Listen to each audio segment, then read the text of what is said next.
Assalamualaikum warahmatullahi wabarakatuh. Bagaimana kabar kakak-kakak yang solih dan solihah hari ini? Semoga selalu dalam keadaan sehat walafiat. Sebelum memulai pembelajaran, mari kita buka pembelajaran hari ini dengan membaca basmalah bersama-sama. Bismillahirrahmanirrahim. Nah, di pertemuan yang lalu kita sudah belajar tematik kelas 5 tema 2, subtema 1 tentang organ pernafasan pada hewan. Nah, pertemuan kali ini kita akan membahas KD IPA tentang organ pernafasan pada manusia. Yuk kita simak materi hari ini. Selamat menyaksikan. Lihat di hadapan kalian ada seorang anak yang sedang menikmati segarnya udara di lingkungannya. Tahukah kamu apa yang menyebabkan udara terasa segar? Ya, udara terasa segar karena di tempat tersebut banyak mengandung oksigen. Jadi udara terasa lebih segar. Makhluk hidup itu bernapas, semua makhluk hidup bernapas. Nah, kita manusia pun juga bernapas. Tahukah kamu apa alat pernapasan manusia? Alat pernapasan manusia adalah paru-paru. Jadi, manusia bernapas menggunakan paru-parunya. Manusia itu bernapas untuk memasukkan udara ke dalam tubuhnya, ke dalam paru-paru. Nah, udara yang mengandung oksigen ini masuk ke tubuh manusia, sedangkan udara yang dikeluarkan itu udara yang mengandung karbon dioksida. Ya, jadi udara yang masuk ke tubuh manusia adalah udara yang mengandung oksigen dan udara yang dikeluarkan adalah udara yang mengandung karbon dioksida. Alat pernapasannya manusia adalah paru-paru. Jadi udara tersebut masuk ke paru-paru.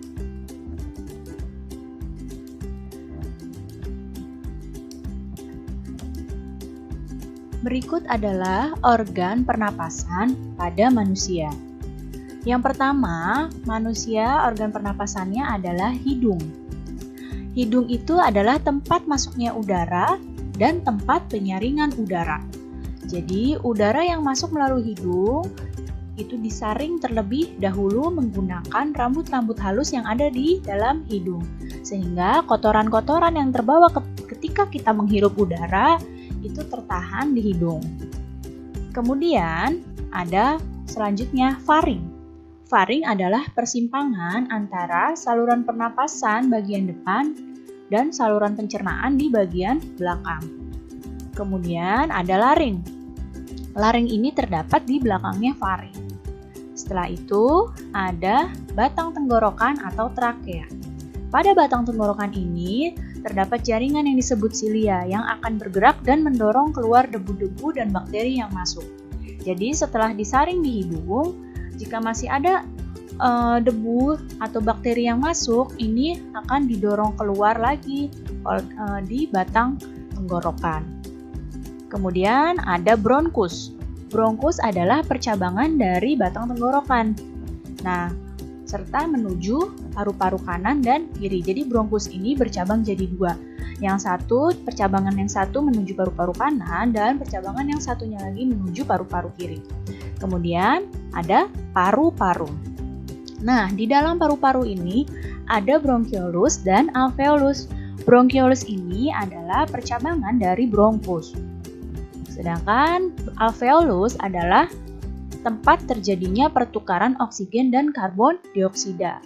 Alveolus ini adalah gelembung-gelembung halus ya, ada di ujungnya bronchiolus, tempat pertukaran oksigen dan karbon dioksida.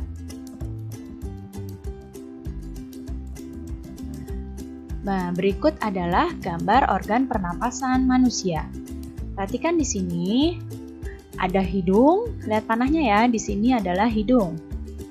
Kemudian ada faring, di sebelah sini faring, di sini laring. Jadi laring ini percabangan, yang satu menuju kerongkongan, ini tempat jalur makanan kerongkongan, dan yang satu ke batang tenggorokan. Ini yang untuk pernapasan, jadi yang untuk pernapasan ke batang tenggorokan.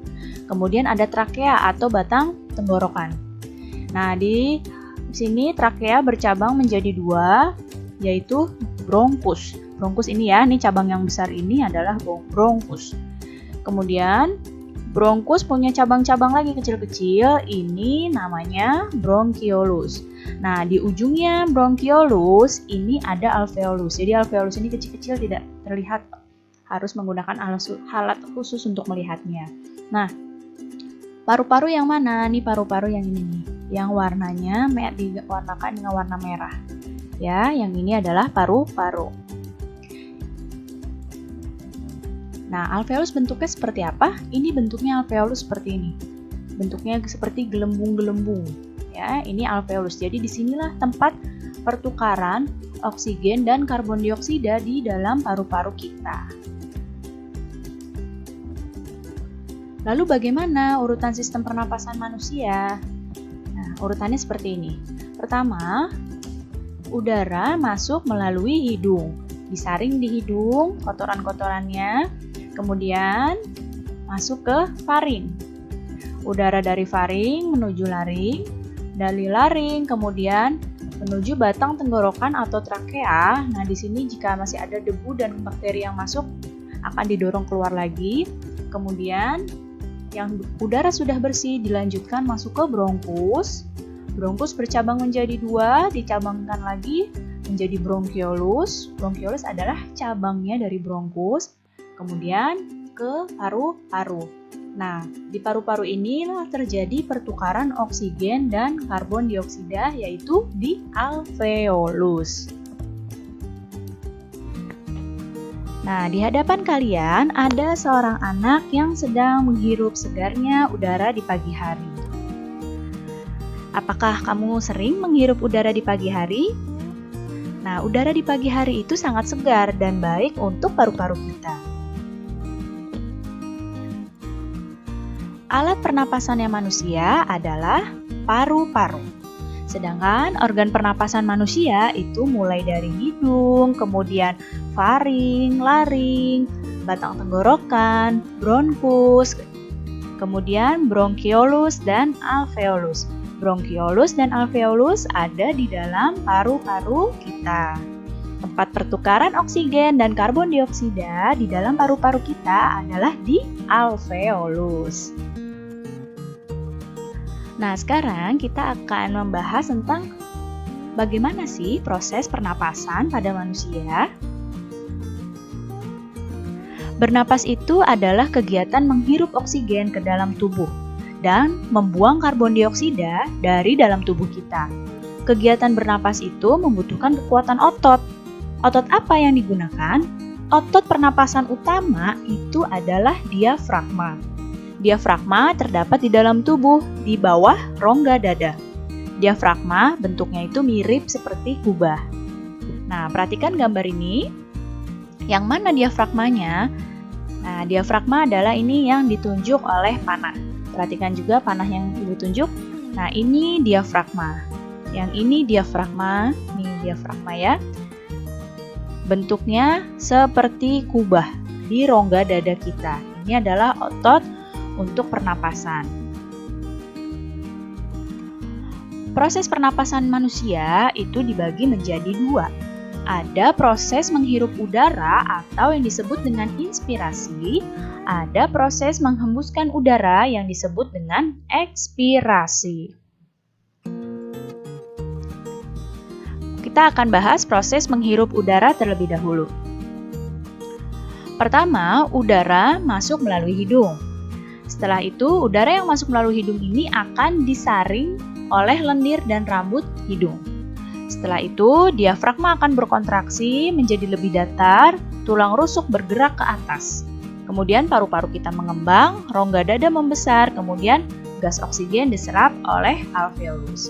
Coba sambil dilihat gambarnya, di sini udara masuk, kemudian tulang rusuknya bergerak ke atas, kemudian diafragmanya berkontraksi menjadi lebih datar. Nih diafragmanya yang ini, perhatikan panahnya, diafragmanya jadi lebih datar, tulang rusuknya bergerak ke atas, paru-parunya mengembang, Setelah paru-paru mengembang, maka oksigen diserap oleh alveolus. Itu proses ketika kita menghirup udara. Udara masuk melalui hidung, kemudian diafragmanya berkontraksi, rusuknya bergerak ke atas, kemudian paru-parunya mengembang dan oksigen diserap oleh alveolus. Selanjutnya, setelah dihirup, udara yang kita hirup itu nanti bertukar oksigen dengan karbon dioksidanya dan akan ada proses menghembuskan udara.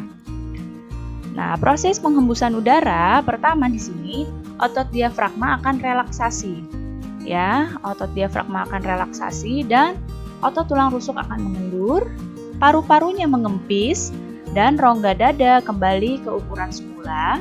Kemudian udara keluar melalui saluran pernapasan dan udara apa yang dikeluarkan gasnya? Namanya gas karbon dioksida beserta uap air. Jadi di sini pertama diafragmanya ini, perhatikan yang ini diafragmanya bergerak ke atas, kemudian tulang rusuknya bergerak ke dalam atau kembali ke semula, paru-parunya mengempis, mengecil kembali, dan udara keluar dari tubuh kita. Udara yang keluar adalah karbon dioksida. Nah, perhatikan ya. Di sini udara masuk, paru-paru mengembang, diafragma naik. Untuk ekspirasi, diafragmanya turun, paru-paru mengempis, udara keluar. Perhatikan lagi. Diperhatikan panahnya. Oke, sekali lagi ya. Udara masuk, paru-paru mengembang, kemudian diafragma naik. Pada ekspirasi, diafragma turun, paru-paru mengempis, udara keluar.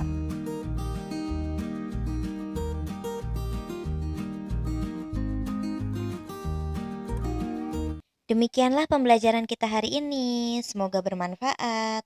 Ustazah akhiri. Wassalamualaikum warahmatullahi wabarakatuh.